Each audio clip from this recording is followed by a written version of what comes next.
বেলা গড়াতেই শেষ পর্যন্ত ভেঙে পড়ল রাজ্য সরকার। এবার আন্দোলনরত চিকিৎসকদের কাছে মাথা নত করতে বাধ্য হলেন মমতা বন্দ্যোপাধ্যায়ের অধীনস্থ সরকার। এবার স্বাস্থ্য ভবন থেকে ফের একবার মেল করা হয়েছে আন্দোলনরত জুনিয়র চিকিৎসকদেরকে, কিন্তু এবার স্বাস্থ্য ভবনে বৈঠকের জন্য অনুরোধ করা হয়নি। এবার ডাইরেক্ট নবান্নে গিয়ে মমতা বন্দ্যোপাধ্যায়ের সঙ্গে বৈঠকের জন্য আবেদন জানিয়েছেন স্বাস্থ্য অধিকর্তা। এর পরিপ্রেক্ষিতে এবার রাজ্য সরকারকে 5টি বড় বড় শর্ত বেঁধে দিলেন।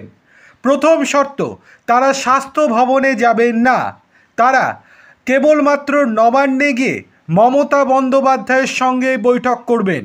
2 নম্বর শর্ত, স্বাস্থ্য অধিকর্তা জানিয়েছেন 10 জন সদস্য যেতে পারেন, কিন্তু কিঞ্জল নন্দ জানিয়েছেন যে 10 জন নয়, পশ্চিমবঙ্গের 26টা মেডিকেল কলেজ আছে, তাই কমপক্ষে 30 থেকে 35 জন সদস্য নবান্নে গিয়ে হাজির হবে।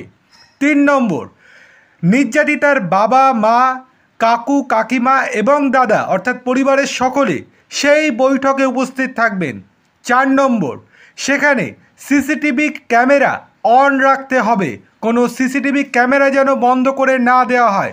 এবং 5 নম্বর, অত্যন্ত গুরুত্বপূর্ণ এবং সবচেয়ে ইম্পর্টেন্ট একটা শর্ত, সেখানে বাংলার সমস্ত সংবাদ মাধ্যমকে উপস্থিত থাকতে হবে, লাইভ কভারেজ করতে হবে, যাতে মমতা বন্দ্যোপাধ্যায় যা বলছেন তার সঙ্গে আমরা যা বৈঠক করব তা পুরোপুরি লাইভ টেলিকাস্ট হবে এবং গোটা রাজ্য দেখবে।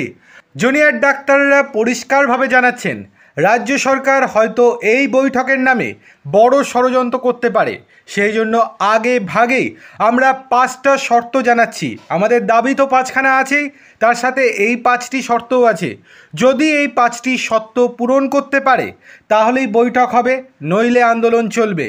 অন্যদিকে তাদের পরিষ্কার বক্তব্য, আজকে আমরা যদি গোপনে বৈঠক করি তাহলে বাংলার মানুষ থেকে শুরু করে সবাই আমাদেরকে নিয়ে সন্দিহান প্রকাশ করবে।